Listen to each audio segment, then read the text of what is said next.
Okay, I'm Yep. live. Alright, so people watching, not watching, and watching in the future.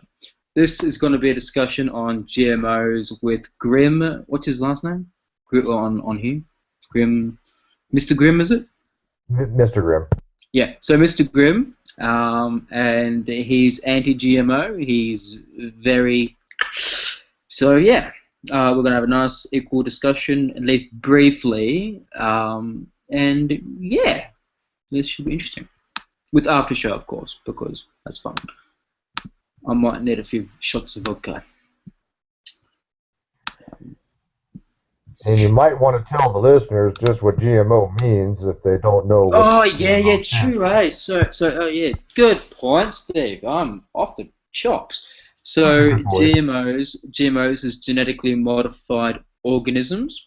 So, as since you insert a gene or multiple genes into a plasmid of an organism, and within the first generation you will start to see the trait being expressed. You can have numerous amounts of traits, not just BT, which is the most commonly thought of from Monsanto and so forth, which we will be discussing, but you can also have the one in the new GM salmon. So it grows much faster in a short amount of time, uh, and so forth. So you can have a lot of different traits and variations. We have medical uses for genetic engineering. So recently, dog models were cured. Yes, I will use the word cured from muscle dystrophy. So using gene therapy for that. Insulin is also the product of GMOs, some yeast and something else I forgot exactly, but I should really know that one. But yes, that's a GMO. So if you ban GMOs, too bad for diabetics. Uh, and yeah, and so hopefully Grimm will be in here soon. He does have the link, does he not? It is posted in the side chat. Yes. Yeah, good, wonderful. We have a viewer, one viewer. Hello, welcome. I love you. Not really. And we're going to be going over the uses of GMOs, uh, meta-analyses of them, the repeatedly failed anti-GMO papers that are constantly retracted for bullshit science. That does my head in. The claims of toxicity. The 90-day toxicity is inefficient, even though it meets the OECD guidelines for just such a thing. I could rant on that for years almost. 104-week ingestion with F344 rats, genetically modified soy. Oh my god, it's 104 weeks. 5 years in BT cotton in China, the effects continue. I've got so many papers, it's not funny. Well, Grimm has the link. He obviously can see the link, and I saw him checking it. So he is aware of the new link. Wonderful. And I can testify he did say he would be engaging with you. He did, early. I mean, he did say that maybe Yeah, he he did. tonight. Yeah. But then he was like, okay, he said go to the new hangout because obviously we couldn't do it in the other one because the person wasn't able to be on broadcasted. So, anyways.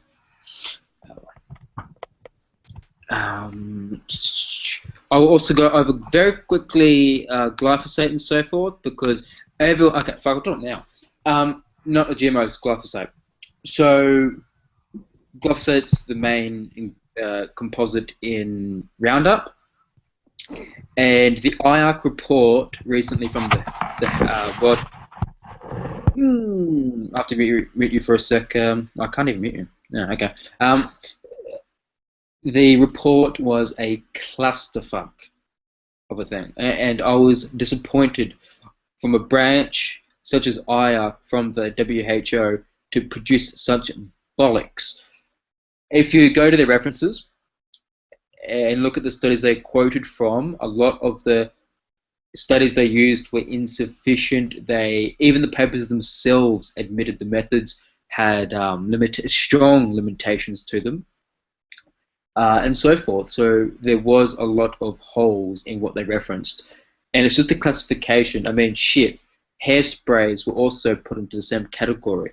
So it by itself doesn't mean glyphosate will do anything to you. It just means that it's just lumped in the same category. Again, I would disagree with that based on the science. Also, because of this, the European Commission ordered the German Federal Institute for Risk Assessment, the BFR, to do a review, and they do a fucking review of glyphosate almost every year. I feel so sorry for them. They did one in 2014, one in 2012 or 2013, one in 2009. It just, oh my god, I feel so sorry for them. It's wasted money. So they did again, one for 2015. The results mimicked exactly what they had in 2014, but of course they included everything in 2015 and the IARC report. They pretty much shat on the IARC report and said, no, we don't agree with you, you're retarded. That's pretty much what they were going with. The paper is called A Conclusion on the Peer Review of the Pesticide Risk Assessment of the Active Substance Glyphosate. So you'll find let me ask you questions, MMA, because obviously he's not here yet. So how about I ask you a couple questions in regards to those things? Would you say, is that okay? Is that cool? Yep. Right. No, fuck you. The testing that you're talking about that they're doing, was it biannual, you said? The pros. Right. Well, yeah. I mean, they did it last year, the year before, and so forth. I don't think so they really. No, hold on. I don't think. For the past 2 years they've been doing it annually, but it's not required of them. It's because of that controversy that stirred up. Otherwise, they just would have left it from the 2014 report. So. Well, that was my question to you. My question was going to be: do you think they're continuing doing this testing just because they are trying to quell controversy and spending money that probably could be spent other places? And do you think it's a controversial thing, or do you think that they just want to make sure that things are actually safe? Yeah, I mean, Roundup's been used for the past 40 years, and reports, both industry and independent and so forth, and meta reviews and so forth, just keep reflecting that it's safe. If you drink a bottle of that shit, yeah, it'll fuck you up. Just like we don't drink a shampoo to test safety, right? Yeah, exactly. So I think it's a waste of money to keep reviewing it after 40 years worth of research. It's stupendous. If, however, strong evidence points to the contrary, then I always have to say, yes, a review is mandatory. It's needed, and they agree with that. But almost to keep doing it every year, I mean, damn. But yeah, it's definitely blown out of proportion. So I do think the 2015 report wasn't needed, because even the German BFR, before they did their risk assessment reevaluation, they said this contradicts pretty much 40 years of research into that, toxicity, long term, everything, the works. But yeah. Do you think they'll reach a point where they will just say, you know what, like you said, there's no reason to do any further testing. We've gotten to the point where, we have maximal certainty that this is, completely safe. I would hope that, but as long as these people keep pushing the fear mongering and shit, if you drink, because it targets the it targets the pathways for photosynthesis in plants. So I have to look at the specific pathways. I do have a pathway here somewhere, but yeah, I mean that's why farmers and shit, they wear the masks and so forth, and 95% of what they spray, that mist that you see, is actually water. They don't want to be wasting all of that stuff, because one, it will increase resistance and so forth. Everyone knows that. Monsanto and everyone else knows it. You're going to have resistance, and you're just wasting it. So farmers do direct spraying. That the specificalities of spraying is nuts, because they don't want to waste a fucking drop of it, right? They want to make sure they get a good coverage only on their crop and nowhere else, right? Farmers, because they're the ones who do it, they spend money on this shit. They want to make sure that, But do I think they'll reach a point where they probably not. As long as there's controversy, and as long as a research paper here and there points out, then they'll just do another reevaluation, as they've been doing for the past 40 years. And we've seen examples where pesticides have been called off. DDT, for example, that's a well-known one. So, Uh-huh. and 2,4,5-T, that was used in conjunction with 2,4-D in Agent Orange, but 2,4-D itself is actually safe. But when it's catalyzed with 2,4,5-T, it's fucked. But yeah, that was removed. 2,4,5-T was removed from agriculture. So when it's found out that it's bad for the environment and humans, yeah, it's going to be taken out quick. You know? Oh, MK is awake now. Looks like. Damn. Yeah. Okay. As you think you said about the DDT, when they found out DDT was bad, the studies, were Yeah. done, and they realized it was bad. They pulled it and stopped using it. Correct. They've pulled that shit quick fast. Right. So I don't understand this whole fear mongering thing that Grimm and other these anti-GMOs have. None of them are scientists to begin with, which is kind of odd. I mean, I'm not saying you have to be, but they're putting forth assertions based upon no scientific evidence. They're not even evaluating scientific evidence. They're just saying, well, No, no, no, no. we think, go ahead. Well, the thing is, there have been publications that, at least with GMOs, put it in doubt. However, because they are untrained, they are uneducated, and I don't do that in a bad way, but they haven't gone through that. They don't know how to analyze a paper right. For me, I go straight to the references. I go straight to the methods and so forth. There's a set way we do it, and then we read the whole fucking thing just straight through. These people don't do that, and they don't check the references it uses. They also don't check which journals it's published in, if it's high-end or more on the crap scale. They don't check the author's background.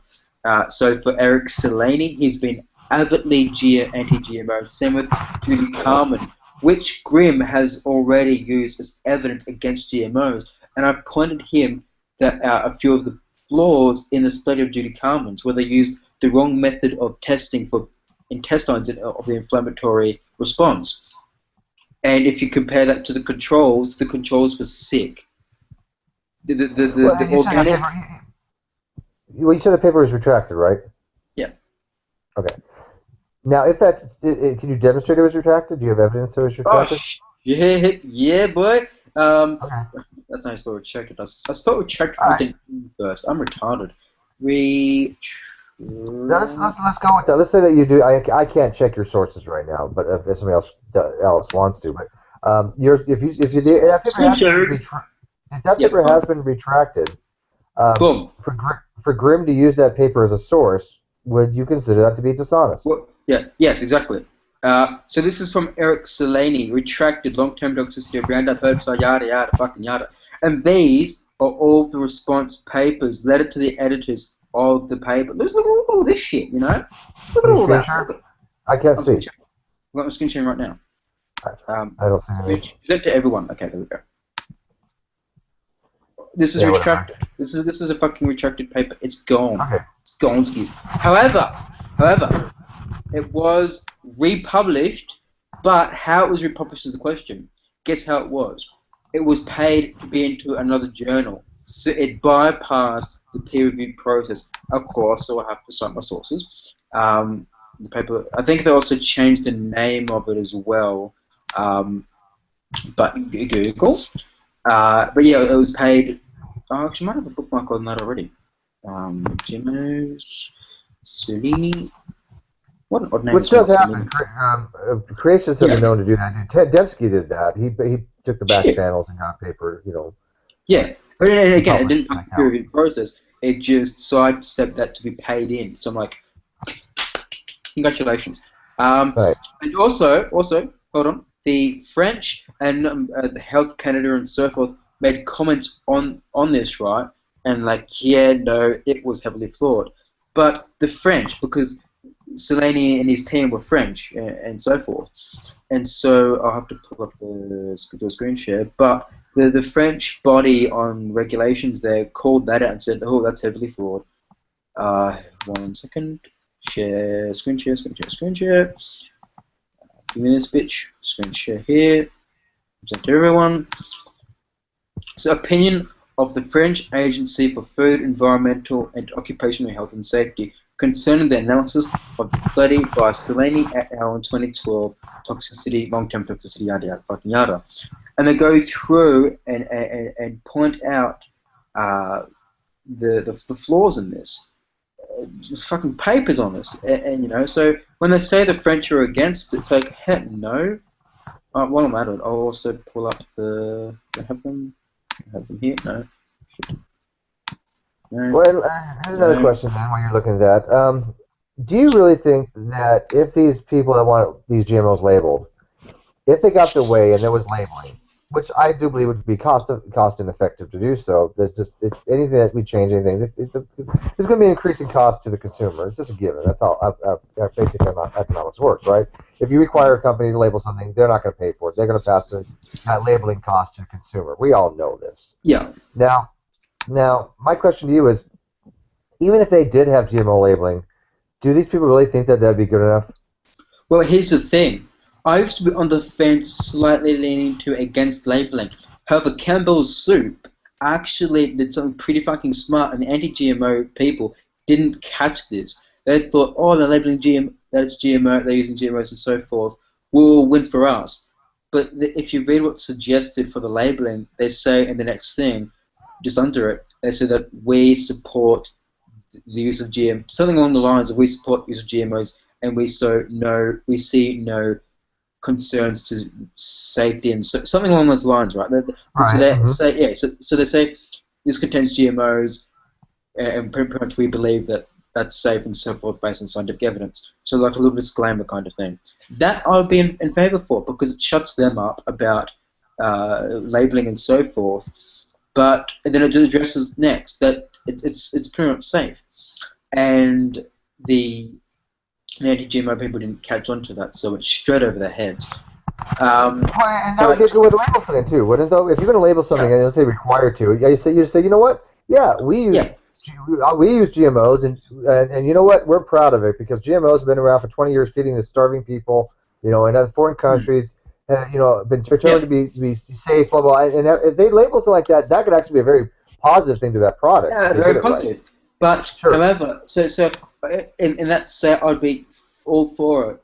But the caveat to that would be that, well, hold on, it's a breeding method. If you look at what's labelled on food and drinks and so forth, it's the ingredients, not genetic makeup. I mean, so it's yeah. I mean, unless the genetic right. I'm not against. Yeah. I'm not against them labeling GMOs for the fact they're GMOs. I just think it's silly because that's not part of the labeling thing. Why does it matter? Half the shit, if you go down the aisles, half the shit in there is going to be GMO. Yeah. I mean, the rices, the starches, the corns, the canned goods, the beets, the beans, all that shit is somewhere down the line is related to GMOs. Yeah. Okay. Yeah, and I mean, so it's. So I'd support it if they had a disclaimer as well, saying it's all fine and dandy. And I mean, then also it's also there's not really much to it because it's a breeding method, it's not ingredients, but that addresses the labeling thing. So either way, that goes out. Right, but my question to you is, would they be satisfied if they got labeling, or do you think they'd be going, oh shit, okay, last one. Okay, we now we got to move on to something else because we really don't want these GMOs. I think it's a tactic. I think the labeling is just a tactic. Oh yeah, definitely. Yeah, I don't think they care one way or another. I think it's just a tactic. That's all. Yeah, it's a tactic. And what was I gonna say? Fuck. Yeah, I forgot what I was gonna say. But either or. I mean. I know what I've looked into. I don't see any studies that say that shit's harmful. I think it's all fear mongering myself. People would say, "Well, you haven't read this," and yes, and this is something I've gone back a few years on. I can't say I'm up to date on it, but when I did look into it, nothing I found really impacted me. I was like, "Oh well, okay, just whatever." But it wasn't from any kind of reputable source to really evaluate it. Yeah. So here's the thing, though. So recently, as of the 18th of January this year, um, an article published in Nature, because this is a big thing recently in Italy, Italian papers of genetically modified crops under investigation. So this guy pretty much went the anti-GMO bandwagon, and his papers were heavily flawed because the method that what he used in his papers, that he plagiarized images of, I forgot what they were exactly. And it had to do with the gel that was used of I can't pronounce it, I should be able to, electrophoresis gels. And so, Electrophoresis? yes, thank you. Mm-hmm. And that they used that, right? And he nicked images from other papers and put them into his. And not instantly, of course, but within a few days after being published in peer review, people were reading the stuff noticed that. They noticed that these images were nicked from other papers. So a few were in Italy, a few were in America, and a few were in the UK, I think, or Canada. Yeah, I think it was Canada. After I will provide the link. Well, I'll just screen share. There almost seems to be a conservative amount of dishonesty in these movements. Oh yeah, and then they say, so yeah, and the paper was retracted as well. Yeah, it was retracted. But yeah, they say that industry or these quote unquote pro GMO studies are heavily flawed and whatever the fuck. But you don't see them go through this kind of fucking shit. They don't generate controversy in the scientific community because they nick images or fabricate their data, have missing data, as was the case with Selene, contradicting his data as well, because he also had that. Yeah, they don't suffer from this bullshit. So what is the reasoning though? What is the point that they would really be willing to sacrifice their name by manipulating data? Yeah, just to get against GMO. Well, yeah, I don't see the problem. I don't know why they're so fucking worried about GMOs. Yeah, to fabricate the data, that's literally what it was, fabrication. To point that GMOs are bad, I mean, you do know that as a science research team, that, well, hold the fuck up. People are going to find this out. So if I'm the lead researcher, and I'm the moment behind the constructing of the paper, I'm thinking to myself, I'm definitely going to get fucking found out about this. So what in their mind would tick to go, I think that I'm going to get away with this? Like, how the fuck do you think we're going to get away with this when there's prior examples where they have been found out shit quick? You know? Well, I gotta tell you, I think I know the answer to that. I don't think they think they're going to get away with it, but if they just get it out, they're gonna have people like Grimm and these fearmongerers, they're anti-vaxxer type mentalities that are going to latch onto it, and we have no scientific background, and just go, oh look, well this paper says this, even though it got retracted. It doesn't matter to them, and that's what we're finding out. I mean, he probably knows the paper was retracted. He doesn't care. Yeah. Yeah. That's all I want to do is get the information out there. Yeah, that's why the only place you can find the paper, apart from the journal which it was paid to get back into, another journal that was. Oh, it's gone. He'll be back. Was the fact that what's going to go with that? What's my train of thought? Yeah, is that I forgot. Oh no, sorry. Yeah, the only place you can get that paper is by Selene's website. So either go to where it was paid to go into that journal, bypassing the peer review process, or on his own website. Same with Judy Carmen. They've teamed up pretty much. So you can only really find that. Grimm would have paid for this though, so you could have brought this to, he could have confronted him with this. Yeah, Grimm, what's he doing? Grimm. Like, the younger creationists that I run into, they cite the misinformation, and then I have to confront them. And exactly. They go, no, this paper was, like the Tompkins paper. The Tompkins paper that he had that said, chimps and humans are only 70% related. That he retracted because there was a problem with the blast program he was using. people just still will quote that paper, even though it's been retracted, and we all know why it's wrong. It Yeah. doesn't matter to them. They're like, oh well, that's not true. Recent studies have shown that humans and chimps only have 70% DNA in common. It's like, no, that was wrong. That paper was Damn. it was astronomically wrong, and it got laughed at. And then he actually retracted it because he Uh, didn't realize the bug that was in the program. He had to yeah, get a new I forgot. software. Yeah, I forgot who it was, but I was talking to them about this GMO thing, right? And this person, I linked them to the Howard Hughes Medical Institute bulletin, and this was in the winter of 2015. And the title is "How Can Scientists Help Ease Society's Fears of GMOs?" And a few of them had their pieces, and all of them are investigators at HIMI. And one bloke commented on this and pointed it out that one person, I forgot her name, she worked with Monsanto. So she was a Howard Hughes Medical Institute investigator in 1994 to 2001, I think. And then she left. Yeah, then she left. And then in 2001, she went to work at Monsanto to 2007, I think it was. So she was an investigator there before she worked with Monsanto, and she had, and then she left, and then she went to Monsanto, and then she left there in 2007. She had no sway over these other investigators that give their opinions here on GMOs, and nor the medical institute as a whole, because she was there from 1994, I think it was, to 2001. And then after that, she worked at Monsanto for a few years as one of their board directors for the science thing.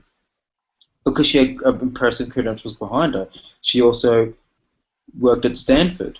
She was a professor at Stanford So they're trying to get University. some people there. Yeah, because yeah, exactly. You want people who could do the fucking science to be there when you're doing science shit at your company. So yeah, you want people with impressive credentials working there. And so this Sure. person thought that this chick, after doing some heavy digging, like I'm like, well, who the fuck are you talking about? Because she says, one of the people there. So I went to all the current board directors and co-directors of HIMI today, as of 2016, 2015, and none of them came up as ever working with Monsanto. And then I do some more digging, and then eventually find out who the fuck it was. And this person was there from like 1994 to fucking 2001, and then went from 2001 to 2007 at Monsanto. It's just like, you're kidding me, right? Is that your argument that the Howard Hughes Medical Institute has bias against on GMOs? Like, what the fuck? So, um, yeah, and so it's a great opinion piece, and so each one of them goes through that. So one bloke, Mitchell Eason, investigator, and he's at the University of California, Berkeley. The simple answer is education. Opposition to GMOs is born largely of ignorance, agreed, and scientists should take every opportunity they can to explain the technology and motivation behind genetic engineering to the public. And one bloke, Stephen Hinninkoff, at Fred Hutchinson Cancer Research Center, says quelling of irrational fears of low probability events such as catastrophic media impacts and adverse health effects from GMO foods puts science on the defensive. The debate over GMO labeling products pits science against anti-science, disguised as consumer protection, and so on and so forth. And yeah, and one Yeah, bloke's and from Mexico. Yeah. I think these people, while they have good intentions, I think are misled, and I Oh think shit, yeah. that they are fear mongering and using the media to make a Mm, mm. platform. Yeah, a paper on that actually deals with, and there were a bunch of Asian, I think in China, or maybe it was Japan, um, asked that question in their paper. Uh, Shit, hold on, I've got to find it. But they pretty much say that after such controversy, and after the scientific community takes a slow, kind of pretty much almost a slow and painful reevaluation, and conclude, here it is, and they conclude that no, it's safe. Well, that doesn't get the same media attention as the controversy itself. So the paper Mhm. is published in the International Research and Cooperation Association for Bio and Socio-Science Advancement, titled called "Retraction of a Study on Genetically Modified Corn: Expert Investigations Should Speak Louder During Controversies Over Safety." Um, I got the PDF for So that. what you're saying is you think these they have a financial motive to keep the controversy going. Oh shit, yeah, because I mean the biggest peddlers of this shit is the organic groups and shit. So yeah, they're gonna make money out of it. As much. They obviously they don't want to get competed out of the market because organics are going to be typically more expensive. Mm. I mean, I like organic. I'm not going to deny that. I think that organic milk to me tastes better. I can actually tell the difference. That's just because I don't know. I like it. I don't have to justify Yeah. it. I don't care. I just like the flavor. The fact that it's organic doesn't really mean much to me. But I've had some organic milk that I thought was really freaking good. So Um, yeah. So one person wants to not join, but just have a chat. Were Um, you stoned that day, Steve, and just had the munchies? no, no. I decided to try organic milk, and I was like, "Holy shit, this is really tasty! It tastes like it's sweet and it's good." And then I have organic eggs; those are good too. Mm-hmm. But other shit I can't stand, like soy milk. Ugh, ugh, You like that's almond nasty. milk? What's that, You Jim? like almond milk? No. My sister drinks a lot of that almond soy milk, and I'm just not a big fan of it. I'll have to add people there. Copy into the chat because she doesn't want to be the part of the thing. I don't know. Oh, it's late at her time right now. Uh, Cancel. Right, yeah, how do I add people there? Oh, that button, maybe? Add people. Boom. well, I'm really disappointed in Grimm show. I mean, I'm sure you're going to get a chance to engage him at some point. Mm. I'm out to him, and I pointed him out to you. To make you guys get together. So Yeah, I've got pretty much 1, 2, 3, 4, 5, 6, 7, 8, 9, 10, 11. I've got like 20 or so links opened up just on this. I had even more opened up when I was keen for Turing Prism when he pulled that thing over me where it's like, no, now you're gonna be talking about ATP synthase and shit. I'm like what? And I had like what? 30 or 40 links on GMOs ready to go, and then he's just like, yeah, ATP synthase. Fuck. ATP? You say ATP synthase? Yeah, when Turing Prism. Yeah, Oh, I was gonna. Yeah, that's like I said in the. If you ever watched that thing that that talk me and him had at the start, I'm oh, like, I just woke up and I thought we were going to talk about GMOs because he that's commented. right. Yeah, You're right. yeah. So I'm like, 30 or 40 fucking links opened up, ready to fucking go, and then he's just like, no, shit. Um. So yeah, it's a commentary paper. I'm not going to dare pronounce their names who wrote the paper, but um, the School of Medicine at the University of Tokyo and these other name I can't bother pronounce them, but that's the shit. Copy, paste. Hey, he's back. I'm really getting sick of not being able to multitask on this tablet here. I want to be able to respond to Yeah, messages, and I can't because it yeah, drops me. But that would be annoying. Yeah, I don't know why though. It's not. This is by design. It's not like it's yeah. just my. It's a design feature of the Wi-Fi. But oh well. Yeah, well, I'll read this the basic summary of this paper. Over the past few years, genetically modified organisms (GMO) have gradually become more familiar after numerous reports of problems with GMO safety, such as genetically modified potatoes disrupting immunity, GM corn inducing tumors, and GM rice being fed to unwitting Chinese children. Every time these reports cause panic among the population and lead to objections to GMO in various fora. After each incident, the scientific community has delivered its academic appraisal and refuted rumors through slow and cautious investigations and evaluations. Unfortunately, during each event, media outlets quickly scare the public about food safety and ignore the ensuing comments from scientists. Although scientists haven't investigated each GMO crisis and reached a scientific and rational conclusions, they have less ability to disseminate information than the media, so the public is not promptly informed on their rational and objective viewpoints as experts. Thus, scientists need greater ability to disseminate information from scientific Disseminate. from scientific investigations, decimate them, and evaluations in order to correct the inappropriate reporting by attention-seeking media. I love that paper. I agree. Yeah. They do need a better platform, but it's not just GMO. There's so many other things too that the pop science magazines, then the clickbait headlines. That's gotta stop. I fucking love science. Well, even yeah. Oh, they've gotten worse at it, man. Yeah, I really liked them, and I know there was some. I know the story behind it. I know they changed people. She left, blah blah blah, and now it's just not the same organizations it went to be because they went to shit. It's kind of like the Discovery Channel. You know, at one time they were actually doing some science. Oh and now yeah. Back in the day. Back in the day.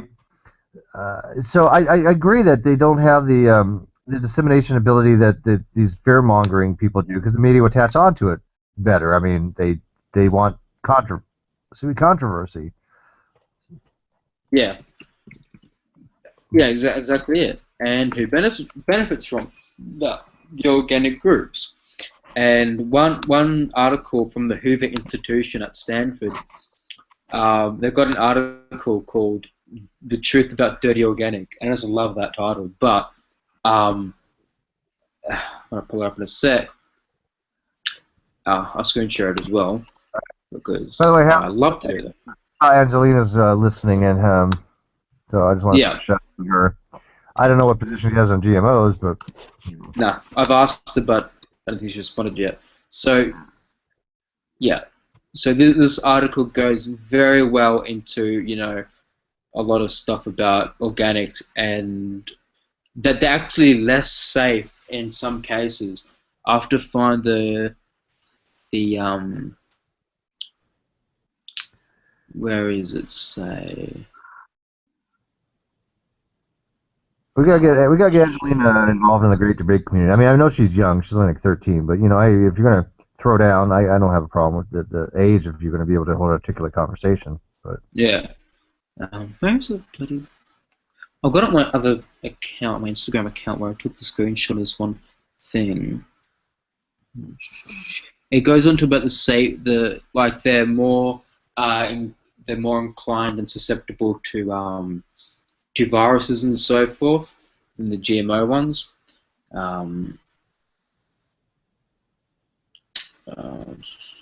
But yeah, it's a great paper on or not paper, but article from the Hoover Institution, a great think tank.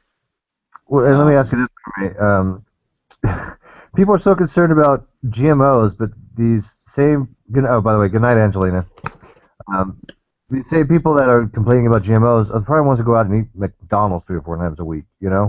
Oh yeah. I mean, some of them are, or some don't. A lot of them are.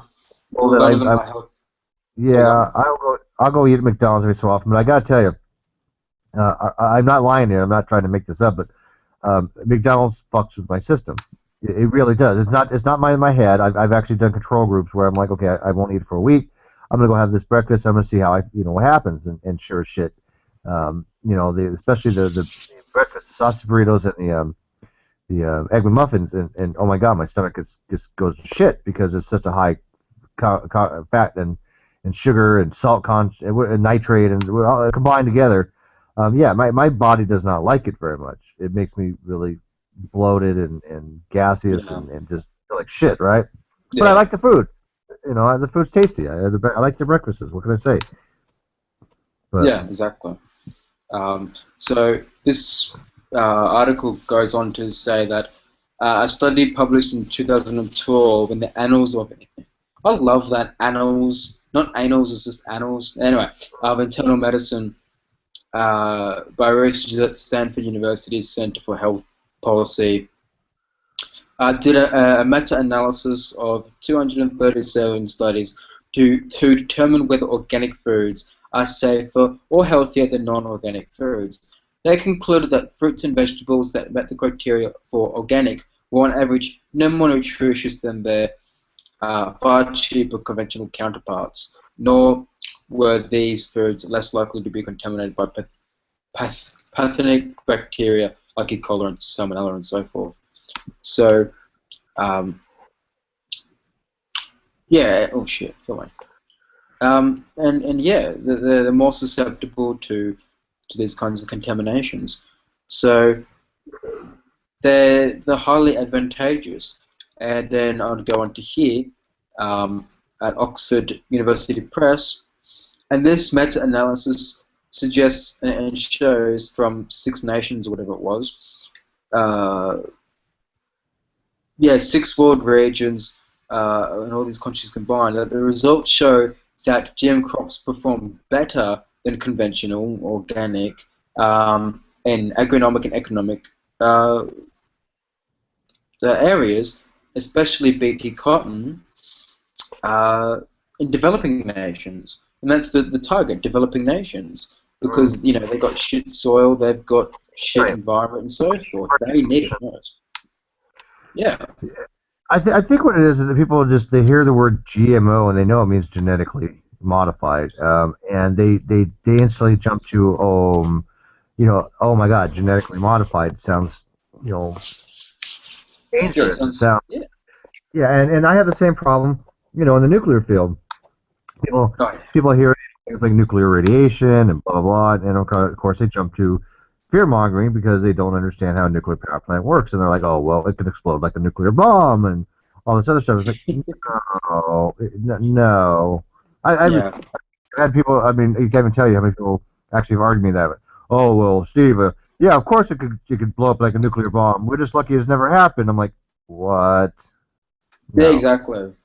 So I understand your pain when it comes to that people are so undereducated that actually think that just because something's genetically modified is somehow going to worm its way into our genome and change our DNA at a fundamental level. Exactly. Not how it works. Like we were talking about before, it's like literally fuck all mechanism for that to happen. There is no mechanism of action for these genes to worm its way. They have no mRNA and so forth to get into the past of the lipid bilayer and into the cell. They can't do it. And they even say, well, this chemical does this, and I'm like, yeah, well, you know what? If you drink a gallon of anything, it's going to harm you. But we still use glycogen and Dr. Pepper and a few other things in small quantities. These things your body can absorb. Your body can take care of them, Yeah. And so even though this chemical may do something if you drink a whole bunch of it or whatever, that means nothing because in small quantities, it's nothing. Your body is like completely capable of metabolizing this shit. In toxicity, dosage means a fuckload. Dosage, just on its own, dosage. When you're talking about, like I used the analogy because one bloke that was a GMO advocate and it's went around the fucking loops on social media, was asked to drink a glass, whether it was legit or not, a glass of Roundup. And he said no, because and they're talking about safety. Yeah, I'm not going to drink a glass of Roundup either to prove it's safe. Just like I'm not going to drink a glass of fucking shampoo. It'll taste disgusting, and I probably would get sick from it. Because you're not meant to drink shampoo. But to be fair, the gentleman actually said he would drink one, and then later on when he met the reporter had it ready for him, and he refused. Of course he's going to refuse. What idiot would drink a glass of it? But he stumbled into it, though. I think so too. I remember the situation. He did. Yes. He did. He stumbled into it. I'd have I a have. fucking yeah. I'd have I a gotta get that sip. one. But I wouldn't fucking, That one. Yeah. I mean, I'd have a sip, but I wouldn't fucking drink the whole fucking thing. Right. Because I I wouldn't mean, either. But he had made the comment that he probably was flippant about it. That it's safe enough to drink, and then when offered it, yeah, yeah, of course. But I mean, and at the same time, it's like, well, it's sprayed during crop.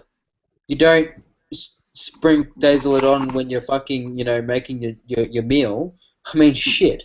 well, yeah. But did you guys watch the South Park episode? They did a parody on that. Or they Yeah. I used saw they, the I saw I saw the Yeah. parody of Simpsons. That was no, funny. That was good. it was on South Park, and it was actually a parody using what is it when you don't eat wheat glucose I'm being so hungry. Yeah, gluten-free shit. Oh my Yeah. god, my little bit of talking. yeah they're gluten free. They're gluten free, and the guys like had concentrated gluten, and the guy's like, it's perfectly safe, and some of the audience is like, so drink it. And he I'm drinks it. just barely talking. I'm just whispering. And I'm it- not even trying. never mind. It's all good. Yeah. But yeah, the Simpsons did the same thing. But they were pointing out the flaws in the anti-GMO logic and shit. And they had a company that was similar to Monsanto in name, and and guess who the CEO of it was? It was fucking Sideshow Bob. and they're like, he was in prison or some shit. And then he comes out and he improves his life and he's trying to help people and so forth. And then the Simpson family had their suspicions, but it turns out I think that they were right. He was still trying to kill Bart. But yeah, like their point, because Lisa was skeptical of GMOs and shit, and Sideshow Bob literally dismantles all the anti-GMO fucking arguments and shit while he was talking with Lisa, and so Lisa changed her mind, and like rational people do, and I just found it fucking hilarious. I wonder if that girl Rachel, that 12-year-old that was running the circuit promoting labeling for GMOs. I wonder if she's ever changed her mind. I haven't heard from her, anything from her in years. That one. She's like 18 now or something shit like that, I think. Yeah, but I wonder if she's actually she's in college now, I think. So I wonder if she's actually changed her position. Yeah, try. Yeah, I hope so. I mean, I reckon she'd be pretty hot now, but Yeah, I'm sure she was kind of cute. yeah. But yeah, hopefully, doubtful, but there's hope. Especially if she did agricultural science or some shit like that. That would have fucking corrected her misconceptions quick shit, eh? Yeah, I appreciate the fact that she, was out there and she was very articulate and she engaged with Dennis Leary. What's his name? To me, she wasn't articulate. She was still retarded, but Yeah, she was. but yeah. She did a very good job, and she got in there, and I think she parroted a lot of information. Yeah. But you gotta give her props for that for at least taking these people on. But anyways, I'm like fading. That's why I'm like not even able to talk. I'm just laying down. I'm fall asleep. Well, we've got to try and get some guy in here. I mean, yeah, what's his fake totally went and ditched this thing. I mean, just so everyone knows, I in the last hangout we were in, some of us were, me included, we weren't able to be broadcasted, so we were having a chat, and then I eventually got my phone to work so I could chat, because on the computer, you can't even speak when you're unbroadcasted. So I used my phone, and Steve was using his not your laptop, your tablet, and so he could talk, and so I went on my phone and did the same thing. And as soon as I did, I corrected so many mistakes that Mr. Grimm mentioned. He didn't know the difference between BT, proteins, crystals, and glyphosate. I mean, shit, if you don't know the difference there, I mean, what the fuck? But there was that. Then he says that 90 days isn't sufficient. We have fucking multiple years worth of research for single studies, and we have multi-generational studies. So one generation, then the next generation of rodents, and so forth. Multi-generational and a few studies that last a few years. That's long term. But even in toxicity, 90 days is sufficient for um, long term. It meets OECD guidelines for just such a thing. And he said, no, it's not. And I said, well, I provided him a paper that goes for 5 years, I think it was. And he said, oh, 5 years means nothing. I'm like, what the fuck? If I'm eating something that's toxic, I'm going to feel its effect within in a few minutes to a few hours to the next day. No, that's not be long-term effects. That is true. You gotta realize there sometimes might be long-term effects. However, I don't know what that would be with GMOs. I don't see any Oh real yeah, yeah. I mean, well, problem. yeah, we'd have long term.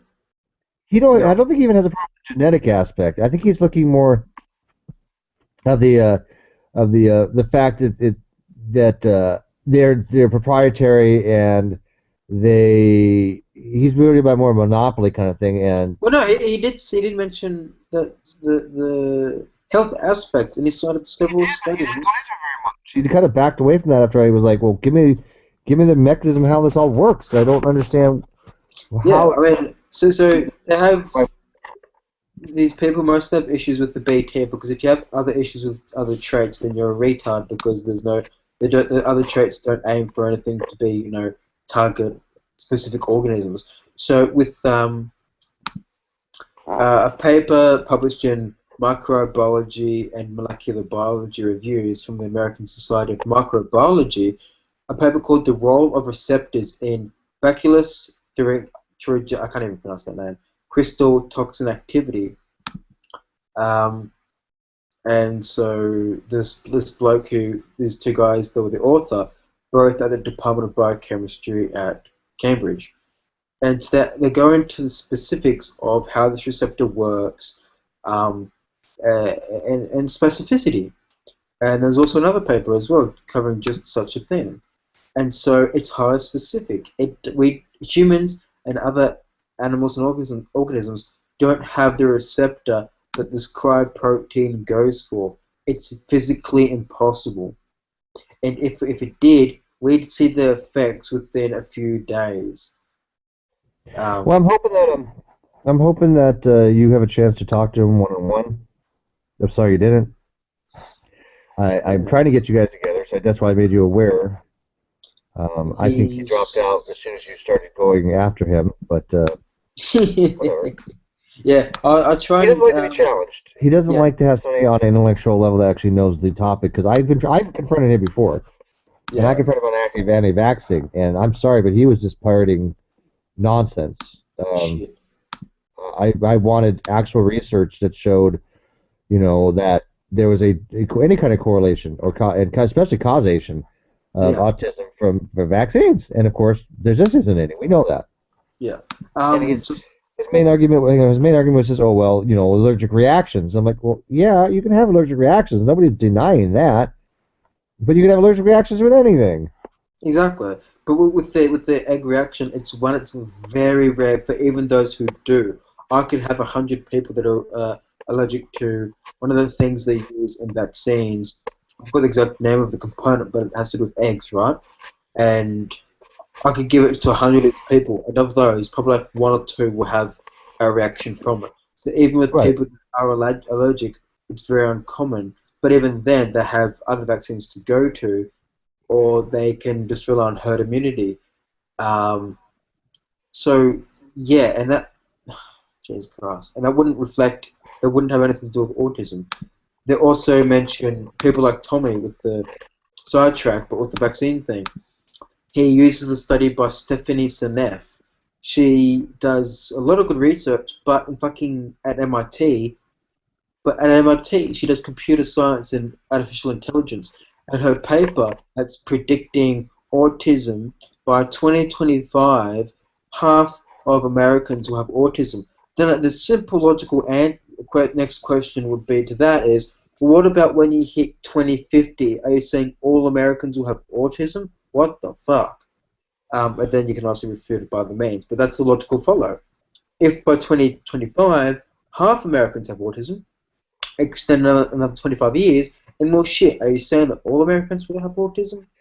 I don't know where she would get her numbers She did some weird fucking shit to just project. No mechanisms of action, just that. When they do these types of papers, I could almost bet you that they're sitting there going, "What do I got to do to make it come up with the result that I want?" Yeah, Which is a atypical way of doing science. exactly. It's pathetic and laughable. And with the Monsanto thing. So a guy called Kevin Folter, he's a research scientist at I think Cornell. I'm not too sure. He was doing genetic engineering, but he was doing it with UV light or some shit like that to do with UV. And I want to, if he's out there watching this, fucking, I'm sorry, mate, but it's something to do with UV light. And Monsanto paid him to do an educational outreach program for just that, because if you go to monsantofund.com or .org, you'll see just that. They have educational outreach programs to farmers, to students that are interested in science, and to local farmers and to developing countries. And so Kevin Folter was paid to do this. So the expenses went to food, accommodation, and so forth. These people requested this freedom of information request, and literally quote mined the shit out of it, saying, "Look, Monsanto paid him for his research." Yes, but what for? Ah, for educational outreach. Smooth. Yeah, they did like that. Yeah, and so Monsanto said, "Well, still, take the money." Sorry, the university offered back the money, but Monsanto said declined and said, "No, use it for whatever the fuck you want," because they like that. And Monsanto is actually ranked in political accountability and transparency to the same. They're ranked third. There's a whole bunch of others that are in the rank third, but it's in league. It's just behind and sharing third place, but with Intel, the microchip company, computer company. Yeah, they're just behind Intel for that kind of stuff. So I think they've had to do some imaging, and I think they had to have that transparency now. I mean, they can obviously do branding and do name changing, but people would know who they are. But they've been around for a long time. I mean, they go back to Vietnam era Monsanto. So oh, don't get me started on that fucking Agent Orange shit. God damn. well, they did. I mean, they did have a hand in that. Yeah, it was just what it was just a fucking herbicide to take out defoliant, to take out the Right. plants and shit. They didn't know what it was meant to be, that it was going to be used for anything else. I mean, so the government used it just to defoliate, but they didn't realize that the effects it would have. So Monsanto and other companies pitched in just to be a herbicide, but it turns out, okay, well, but at that time they were just purely a chemical company. So new people came in and to biotechnology as well. So yeah, they did get a facelift, and because of this shit, they are really fucking transparent. And yeah, I mean, people can actually request to do tours of their laboratory and their facilities. I mean, shit, you know, So yeah, but Well, why don't you because I'm gonna head out here, my friend. I think you yeah, did a wonderful job explaining your position. I regret it was not here to listen to it, but you've educated me a little more on it because it's something I generally would like to learn more about. It's your thing, and you're my friend, and anybody who's my friend, anything they have an interest in, I respect. Learning about what they like because exactly. that's cool. And I have to have a discussion on uh, more of the nuclear stuff as well, because I'm interested in that, especially with. Shit. No, I'm just kidding. All right, dude. I'm just gonna watch some YouTube videos or Arrow. I think I finished it the other day. If anything lively happens, but this was a good hangout, good educational, and I will bid you adieu. Okay. See you later, man. Take care. Yeah, my friend. So, Jim, were you able to get? So you weren't able to get that other bloke in? I tried. Ah, damn. Ah, well.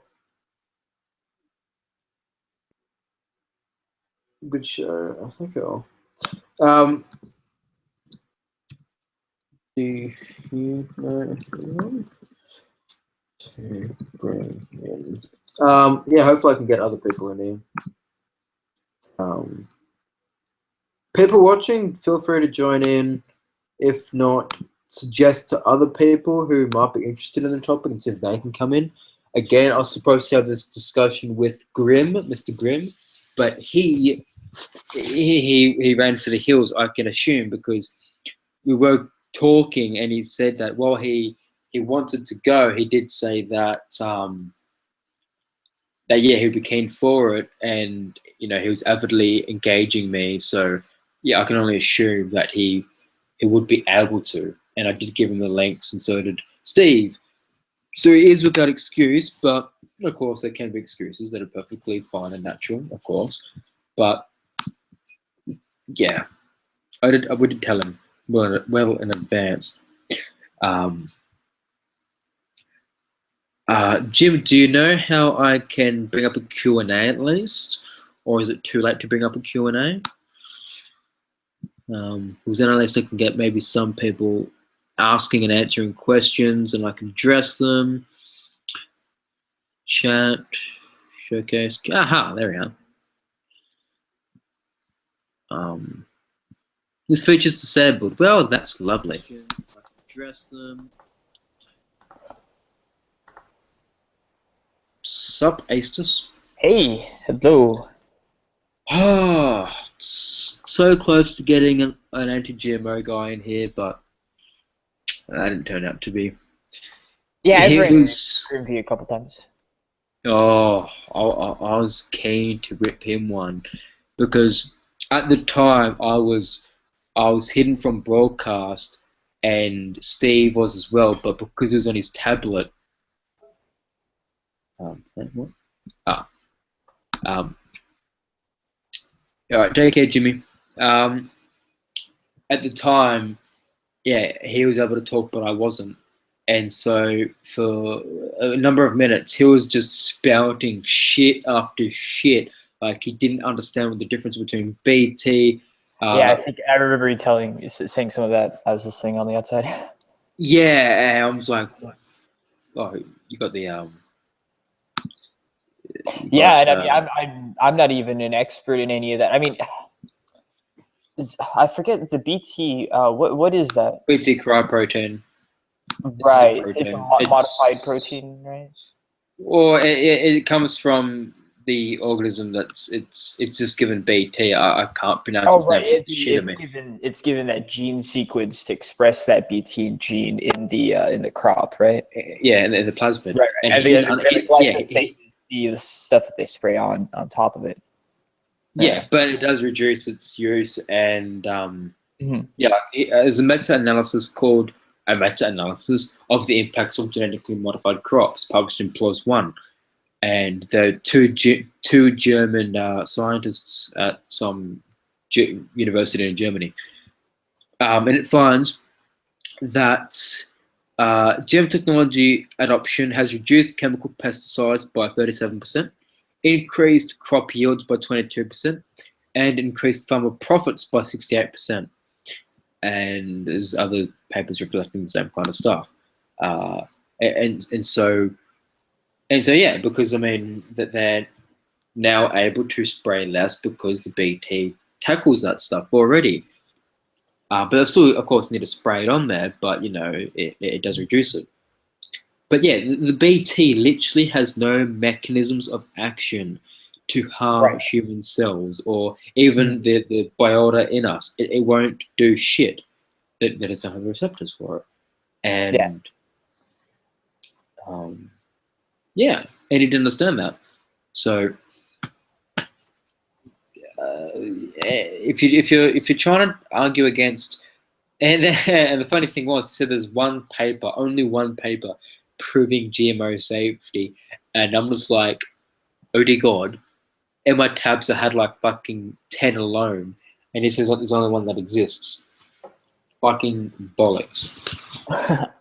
Oh, I mean, if you're gonna be against them, at least don't take strawman positions on them. He didn't even understand the fucking purpose of a patent, for fuck's sake. The purpose of what? A patent? Oh, right. Mm-hmm. and a patent, I should say, a patent, and yeah, I mean, it's to protect the inventor from profit, to keep his profit while he makes the mechanisms and shit Right. public. Yeah, I mean, And if I'm a someone, bit more on the libertarian side of things, but I mean, I do understand, yeah, I the mean, point. say if you invented something, right, that Mhm. could benefit the population, or it didn't, but it was something that was a good invention, Mhm. and you want to make the details of that public so you don't look like a shady cunt. Mhm. So you get a patent, you get that done, and so they can make those details public. But if Right, someone was right, to right, steal your right. shit, yeah, if someone steals your shit, you can now sue the fuck out of them because they Mhm. stole your invention. Well, see, Um, I mean, I wouldn't use it to supersede, again, kind of my more libertarian leanings. I would use it to publicly state that, I was kind of the first person to invent it or something like that, or publicly. like if you're losing Yeah. profits over it, I mean, surely you'd want to sue the company who's stealing your profit because I know. yeah, Well, I mean, I'd want to outcompete them by providing a superior product. yeah, but I Not mean, trying to. yeah, but I Yeah. mean, it's mostly a good example for pharmaceutical companies and companies Right. that do G and so forth because they're literally spending millions and a lot Yeah. of years into R&D. So for Right. them, yeah, it's definitely Yeah. There's a lot of sunk cost. Yeah.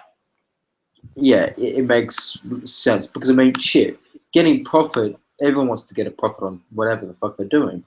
It's Mhm. just us. So, Yep. of course, companies want to keep their profit because they're spending that much money, and Oh, and wasn't it hilarious that that guy that tried to jack up the price of that one medicine recently? I heard about that, but I didn't go into details about it. No, I really should be up onto that, but So it happened. It happened exactly like I thought it would. Actually, the price of that medicine is now cheaper because of the amount of people that actually came into the market, realizing the opportunity, and actually just kind of flooded it. So damn. yeah. But yeah, I mean that seems good.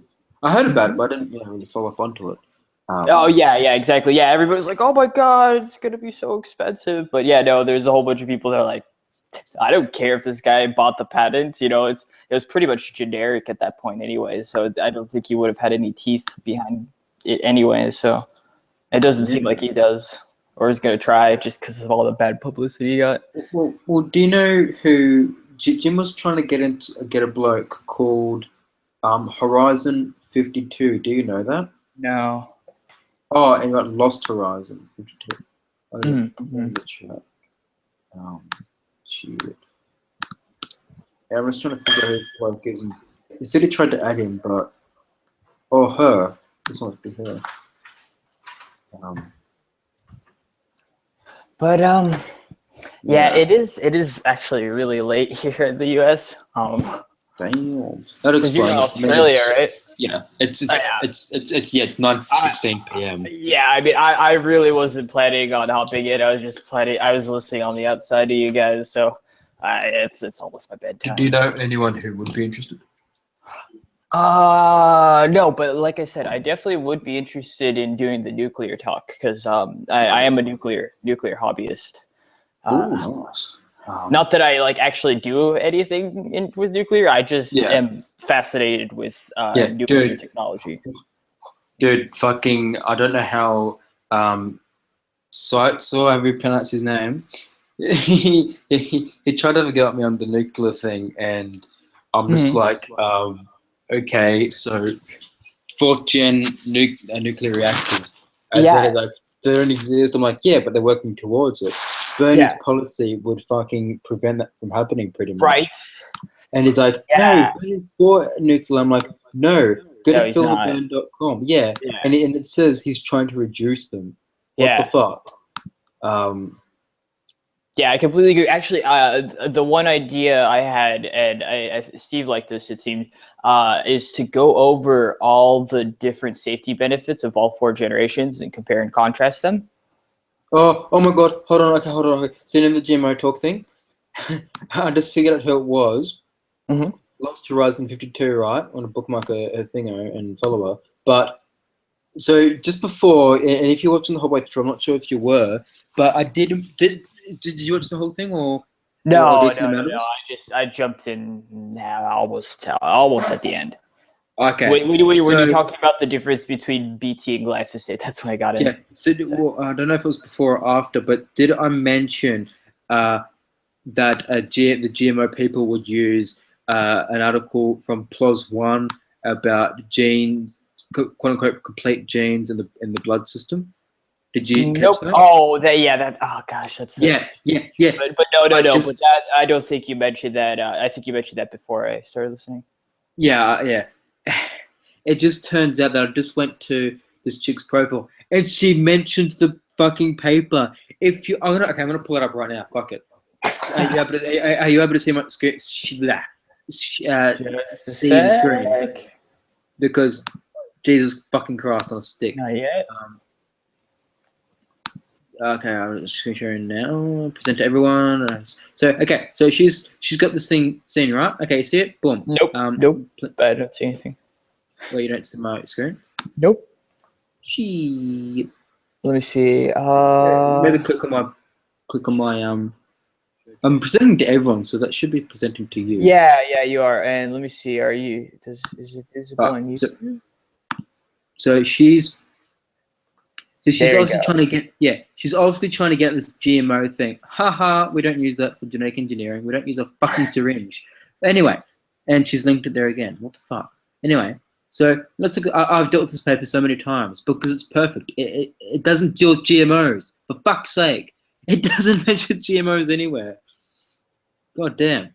Look at the abstract. Our bloodstream is consisted of to be an environment well separated from the outside world and yada fucking yada. Find me where it mentions GMO DNA. It doesn't. It just mentions DNA. Meal-derived DNA. Yeah, but if you eat anything, if I'm eating Yeah. an apple, that's not exactly. It doesn't differentiate GMOs anywhere. It doesn't mention. Well, genetically yeah, modified anywhere.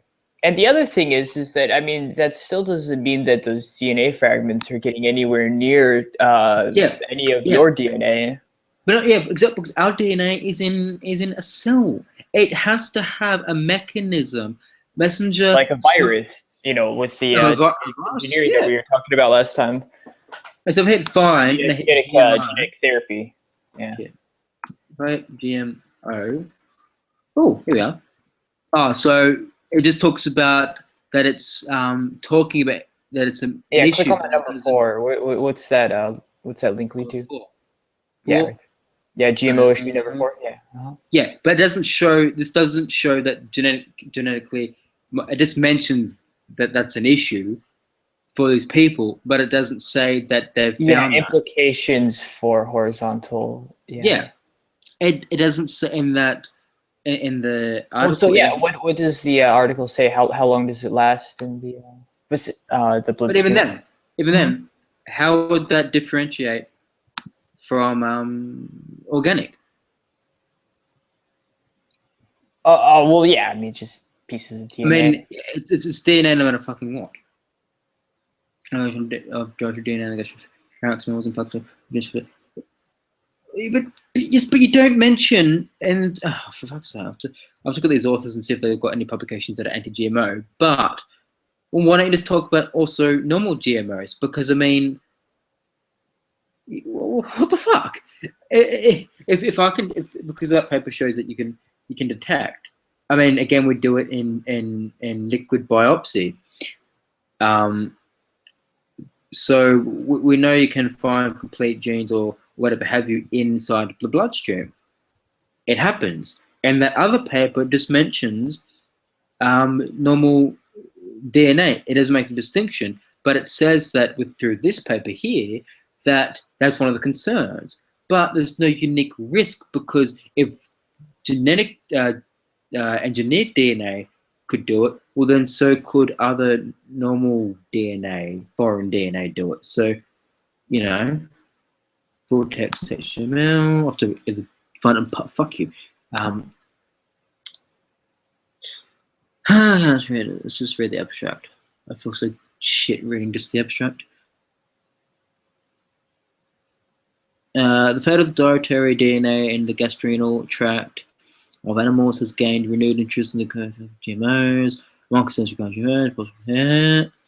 Yep. Yeah, Yep. mammals have shown to take Exposure of dietary DNA from the git, but stable integration and expression of the internalized DNA has not been demonstrated. So they're Yeah. not saying it's impossible, just hasn't been shown. Yeah, but I mean, there's But no still, method I of mean, action. it would seem very unlikely, at least to me, that like we were saying, that the DNA would actually be expressed. Yeah. I mean, you'd have to Yeah, it has propose to be some expressed. you'd have to propose some mechanism for it. And I mean, obviously, like gene therapy is exact mechanism for that. Yeah, but But that's applied intentional. directly. Yeah, that's It's intentional. yeah, It's not exactly. just some DNA floating around in your blood. Exactly. I mean, we do it with cancers with liquid biopsy for fuck's sake. Yeah, anything on here? What's in the company? Oh, for fuck's sake. Oh, have you heard of the Dark Act? The what? The quote unquote Dark Act.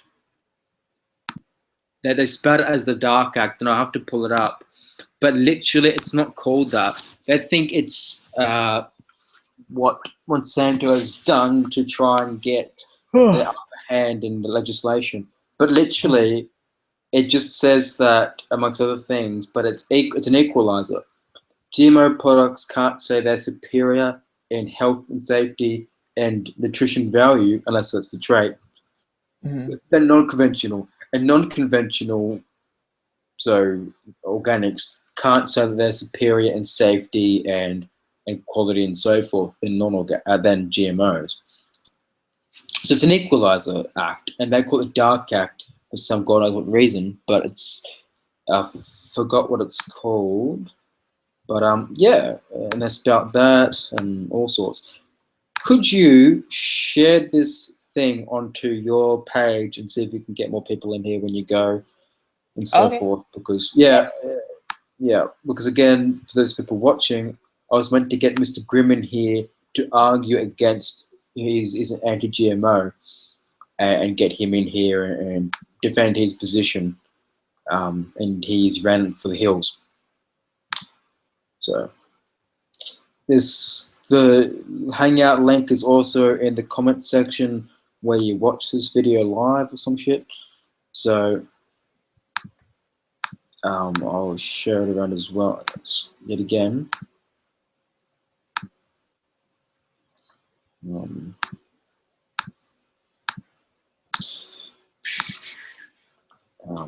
Let's see.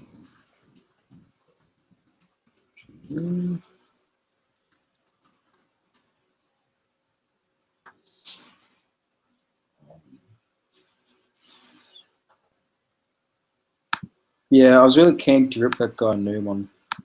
Hmm? I was really keen to rip that guy a new one. Mm-hmm. Damn. All right, shared. Right, sweet. Yep. Oh, all right. Better Yeah, let you I go would then, be man. really interested in seeing that. I mean, the two of you. It's a real shame that he bolted. Yeah, it sucks. Oh well, but better let you go and. But yeah, we should because Steve says he wants to take some time to brush back up on his nuclear stuff because he hasn't done it in so long. Yeah. But I think that wish- probably the two of us might be able to throw something together pretty quickly. Actually, I think that Yeah. he's overestimating how much work it would take to make like an hour-long thing on the stuff. Yeah. I just But, want to recommend to you a book that's really good for nuclear. It's called The Case for U.S. Nuclear Weapons in the 21st Century by Brad Roberts. He's got impressive credentials in that area. And I'll link you in the... Yeah, I found it. Oh, shit. Well, I'll just link you anyway. Yeah, thanks. Yeah, it's a good book. And yeah. so what do you think about that idea, going through all 4 generations? Because we do have a bunch of Gen 1s around. Yeah. But if I remember correctly, every single one of them's been capped. They have a pressure container vessel over it. So even if they do, melt down, there's still some containment. There actually are some uncapped nuclear reactors still in parts of like Russia and the Ukraine, which is a little scary. Yeah, but they're Russians, and yeah. Well, And that's what if they- Chernobyl was. So Yeah. Do those produce cesium-131, or is that only from nuclear yeah, but the blasts? cesium-131 has a half-life, if I remember Of correctly, 8 of days. 8 days. Yeah, exactly. So, but I'm thinking, well, fuck yeah, I just got to stay inside for 8 days and not drink milk. Well, And, no, more like, let me think. I think you want 3 half-lives probably. So. well, then again, I'll be from Russia, so I mean, I'll be perfectly fine. Oh, well, right, exactly. Yeah, by the time it hits the jet Yeah. stream and it's over here in 2 weeks, yeah, it's pretty much gone. Yeah, exactly. But obviously, what's the problem is the transuranics, though. That's actually the biggest problem when it comes to these nuclear accidents. It's not the cesium or anything like that. And the transuranics just are the elements heavier than uranium. It's like plutonium, Yeah. Neptunium. Oh, that kind of yeah. stuff. Yeah, of course. Yeah. Yeah. All right, well, I'll But the better cool let you go, thing man. is, I will. My favorite thing about my favorite nuclear reactor, because I constantly shill for thorium reactors, No, yeah. is the much smaller percentage of transuranics that they create. If I remember correctly, they make about 1% of the transuranics pound for pound for the compared to the uranium ones. Yeah, something like that. I'll have to flash back up on that, but yeah. Yeah, But yeah, very cool. Yeah. yeah. Would it be the 3 of us? Because I'm guessing you're into nuclear too, right? Oh, fuck yeah. Not as knowledgeable Yeah. as you guys, but I mean, I have to advocate them and know a Yeah. decent amount to not be a retard. Yeah, I'm one of those weirdos that gets like just really into the details. I really like that stuff. Yeah, I'm trying to find this website. You might have heard of them, but they're trying to do a 4th gen. Trans something. Oh, transatomic power. Yeah. Yeah. Yeah, I'm pretty well associated with most of the companies in the scene. Yeah, I'm a big like. Have you ever heard of Flybe Energy? No. It's by Kirk Sorensen. It's here. I'll just give you the Flybe Energy.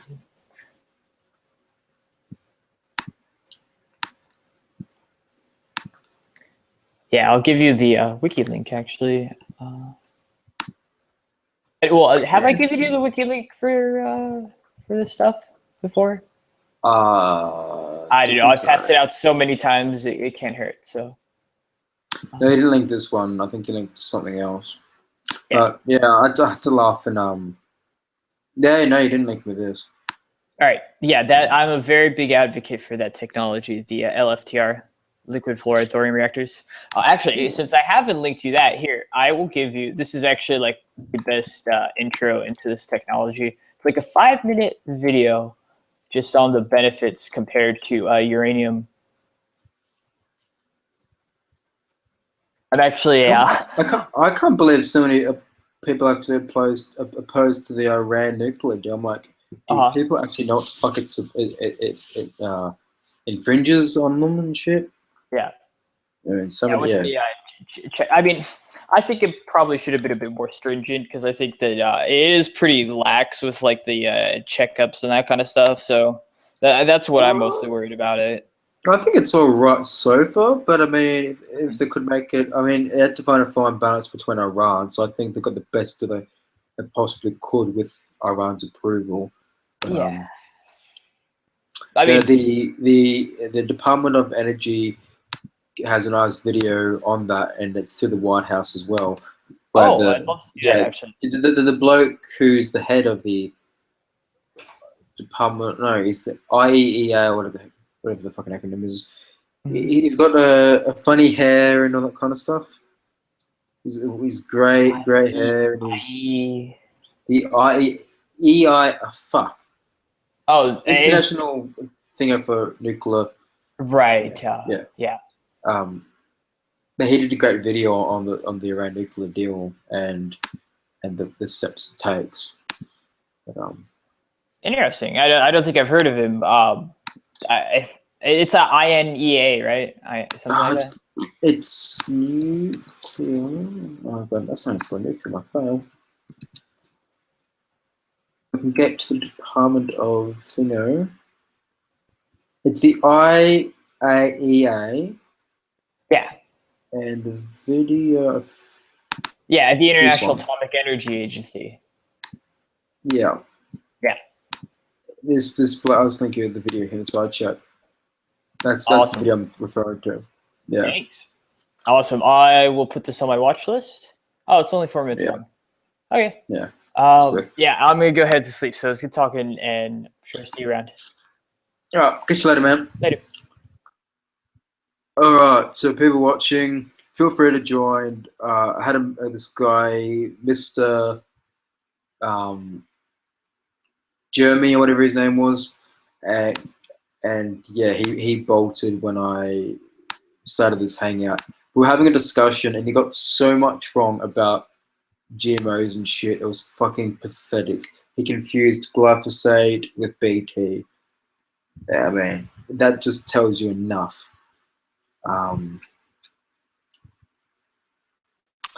So if anyone wants to join, feel free.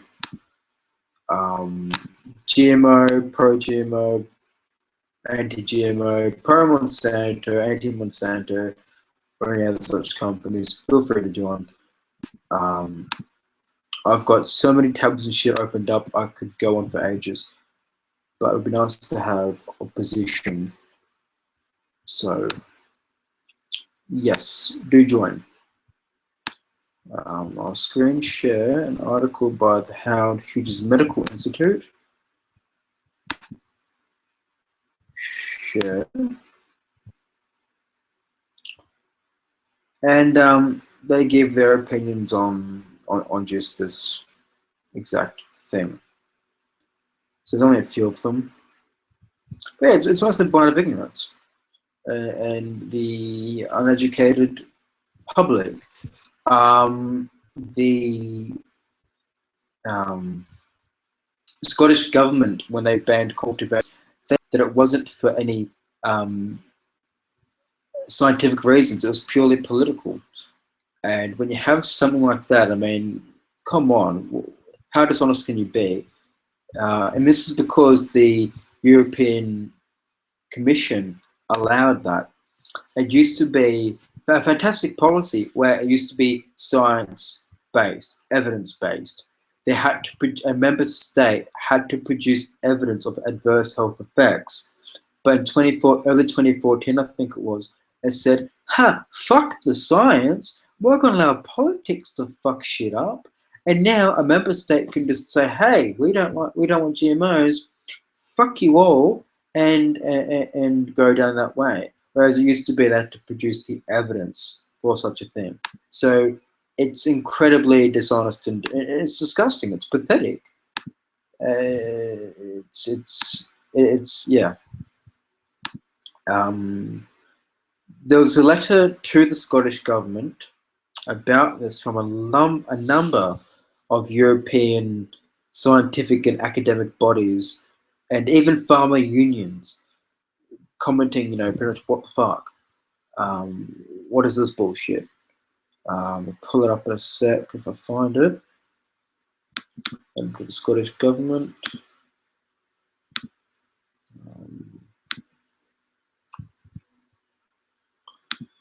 So this is a bunch of signatories from the following. Share.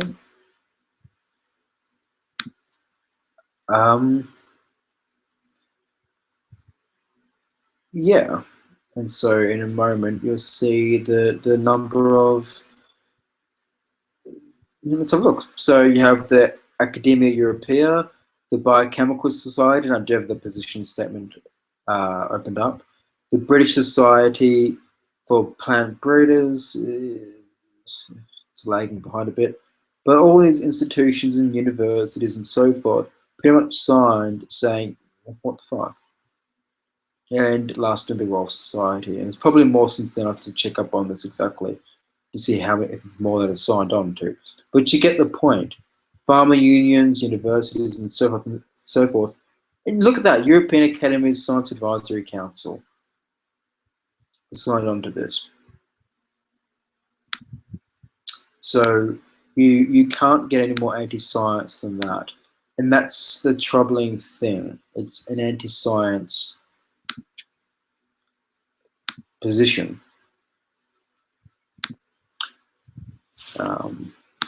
Thank you, Astus.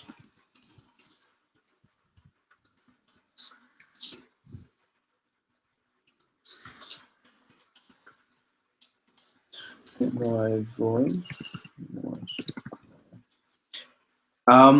So yeah, I want to share the link as well, and hopefully get people in here or open up a Q&A.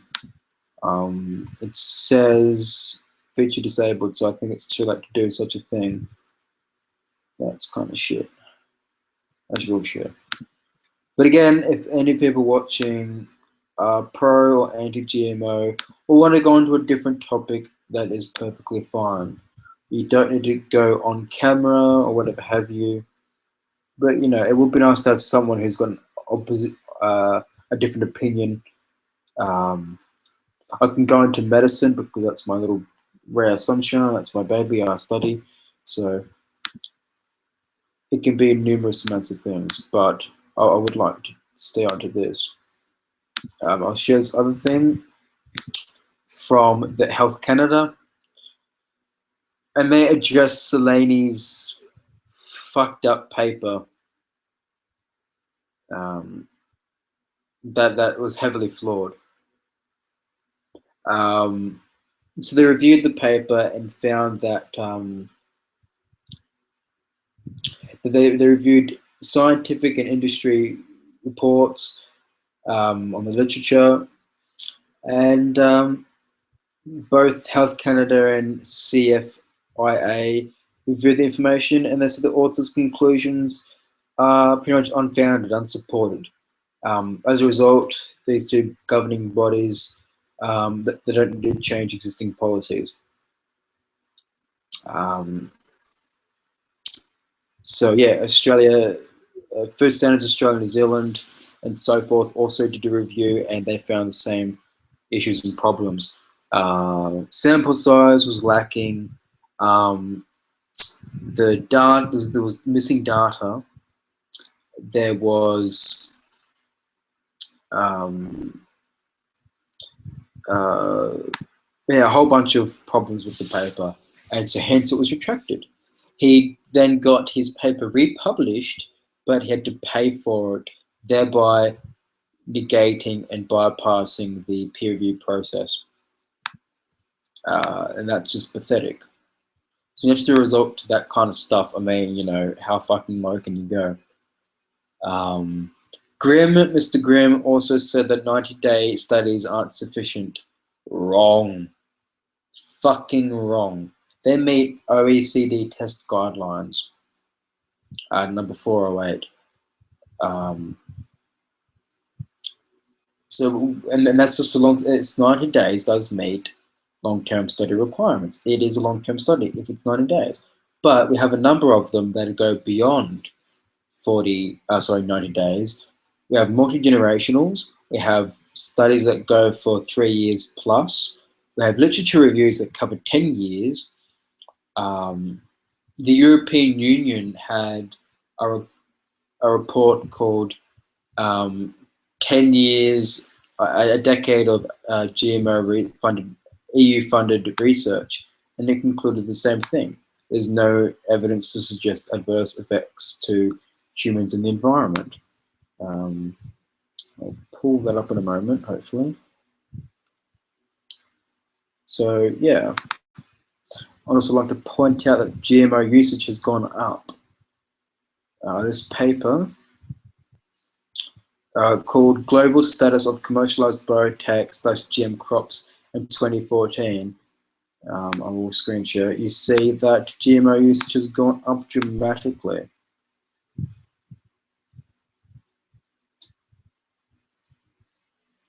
So, yeah, you see the improvements that the GMOs have provided, and you can see that that they're safe and perfectly healthy and whatnot.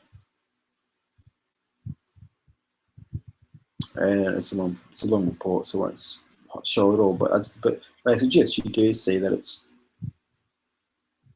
increased. When it starts to load up, oh shit. Yeah, it's increased by millions affected. So yeah, again, people do feel free to join. I'd like to have someone of a different opinion. If they think they can top me, I'd like to see a try. If you're supporting, go nuts and do so. But in either case, you know, just do it for the fun of it. There will be no name calling or anything, I promise. But you know, do feel free to go on about that. Again, this was meant to be with a guy called True Grimms, and he chickened out when I provided the chance for him to defend his position. Um,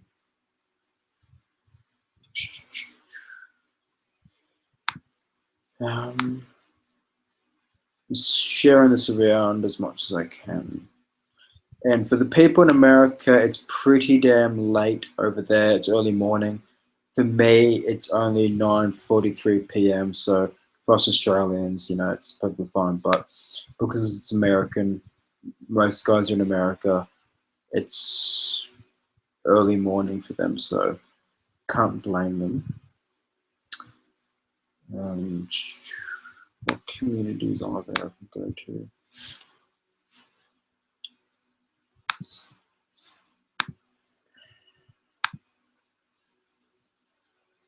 But yes, to be anti-GMO is fully.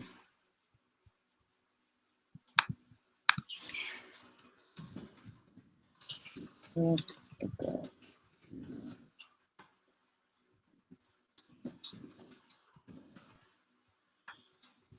So let's share this out some more and hopefully we can pull more people in. By all means, do feel free to join. If not, I might wrap this up in a moment.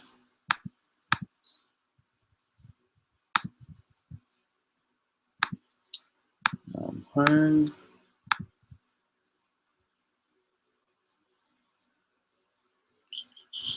Let's go to the fucking page called the Herbal Medicine. If you want batshit crazy people, the Herbal Medicine is where you go. Herbal Medicine.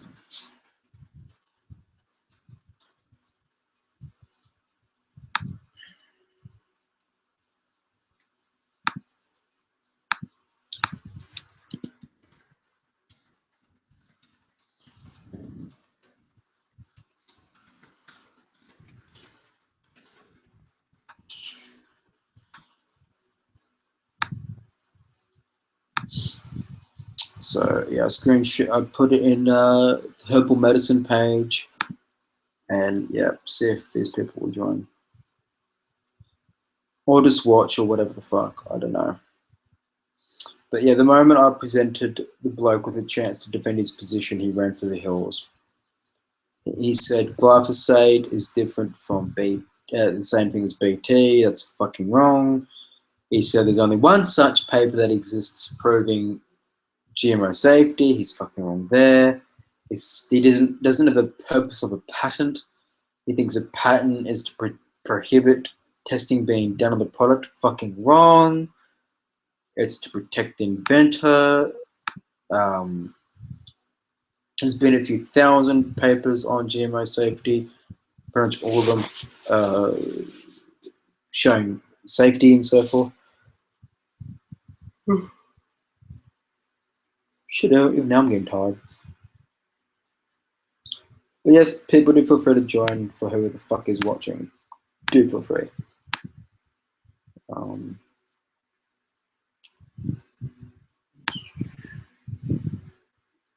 Plus page. I'll see if the video is still going.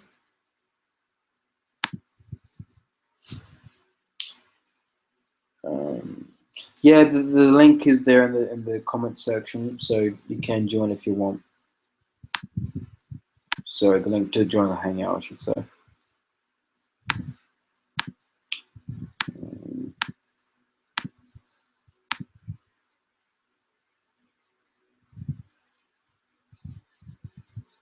That should be there.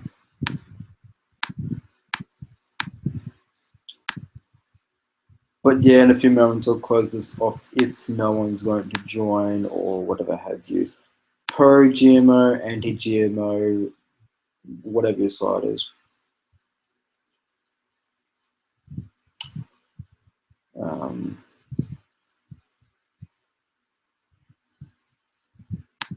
We'll go screen share again.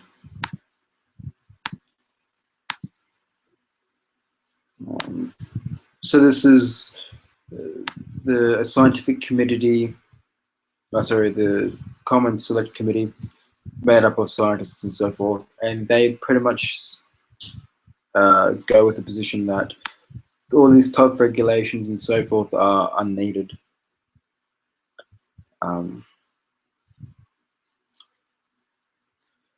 So it's based on the assumption that genetically modified crops inherently pose greater risk than non-crops, greater risk than crops produced using other techniques. This process-based approach fails to recognize that the risk posed by a crop has little to do with how it is made, and it's mostly to do with the characteristics it displays and how it is used in the field. The current system also assesses the risks posed by these products, but fails to balance these with the potentially significant benefits to the producer, the consumer, and the environment. This has led to a one-sided decision-making process that has sent a misleading message to the public about the potential value of these products and the economy, society, and environment. Finally, currently regulations prevent EU states from making their own decisions about whether or not to adopt GM products. This forces those member states that are fundamentally opposed to genetic modification to dispute the science. You get the point. So, yeah. It's just so anti-science to have this position. I'll also screen share. That's a 104-week ingestion test with genetically modified soy, but I'll go to that another time. This is a report by the European Academy's Science Advisory Council, and it shows that it's needed. And I go to the full. You can go to the full report, but this is the thing, right? They're in support. Again, they also signed this letter here. I'll close it off. But they signed this letter, and they're in full support of GMOs and so forth. Here's the European, the Germans, a whole bunch of academies right here, all in support of GMOs.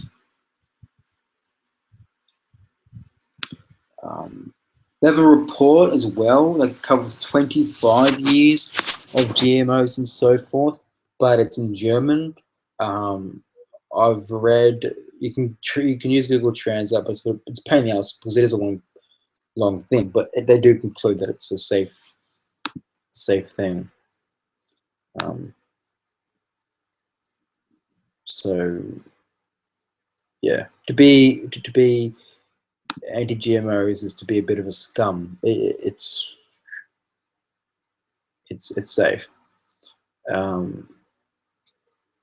Shit, go by translation. This is by the Asians, by the shit. It's their regulatory body, I think. And for the purpose of observing the specific effects of on soybeans, a general diet were fed the same period of soybeans, GM and non-GM, so on and so forth, and they show that there's no major differences.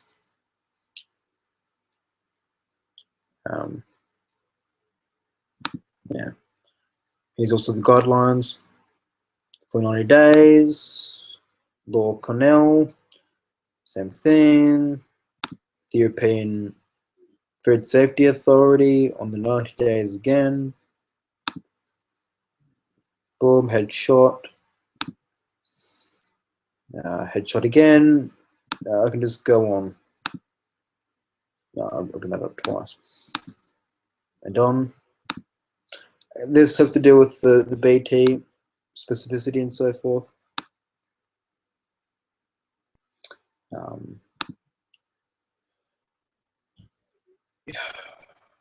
I don't know how people can be so anti-science. The BT is specifically targeted. We don't have the receptor to be, you know, affected by it. Only target organisms. We just don't have the receptor protein. And this paper argues again that when there's controversy, science should speak louder than the controversy.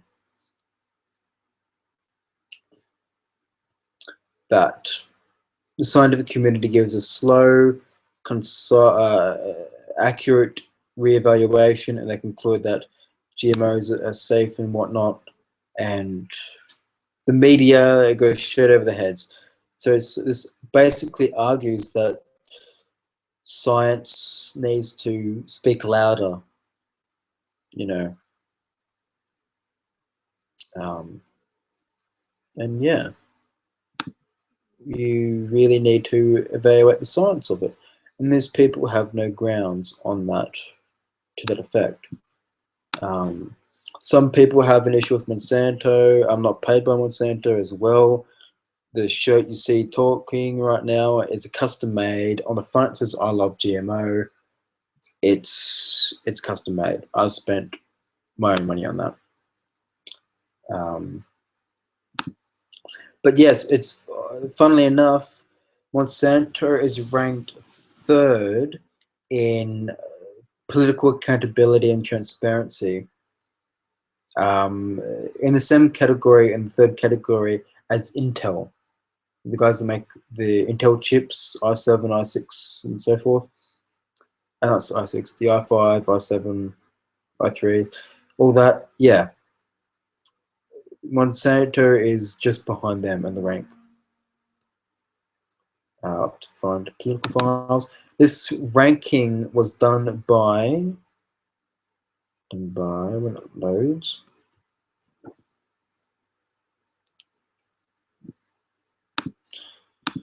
Oh, when you load.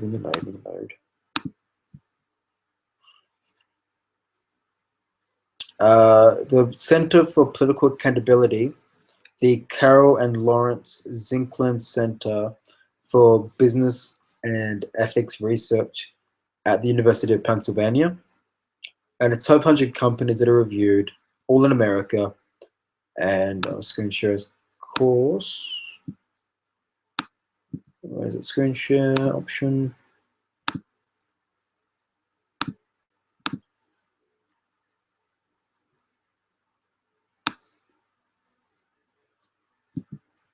And yeah, Monsanto is ranked in at 3rd. I have to do a find for it. What is Monsanto?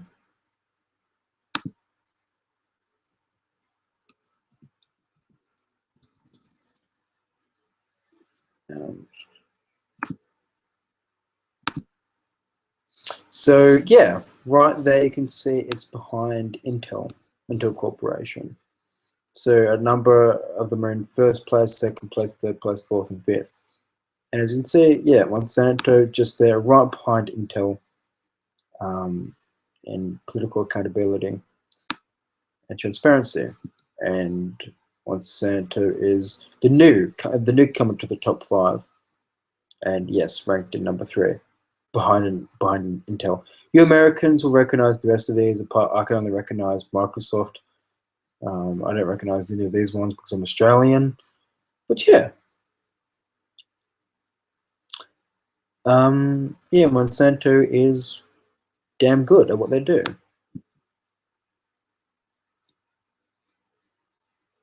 that they're transparent and honest. And the anti-GMO people don't like this. So I always use that reference to counter their bullshit of conspiracy. The paper, again, was called the 2015 CPA Zinklin Index of Corporate Political Disclosure and Accountability. But again, I'm going to close this in a moment if no one else decides to join in, because this is just an echo cohort to myself. I have no one to challenge me. I'm lonely. I'm bored. Not really, but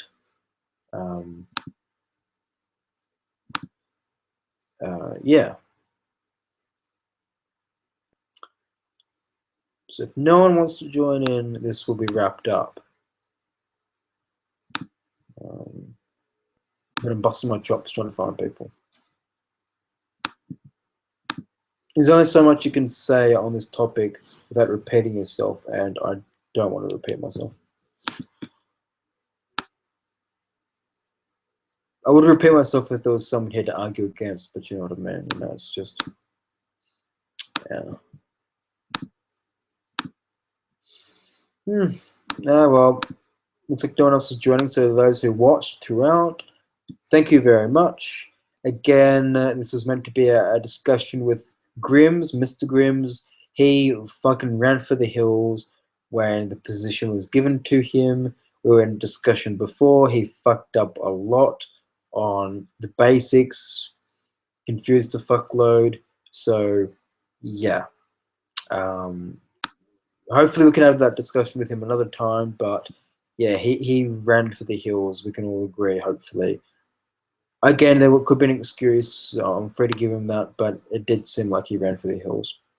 So for all, again, thank you. Hopefully we'll do more of these, more discussion-based, even if it's just myself, on the details of how we do genetic engineering.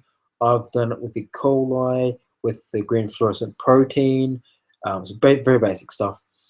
And I've got details about that, how it works,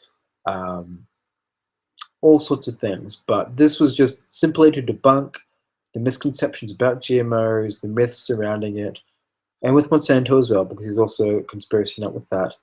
And yes, so thank you all again, and good night and good morning.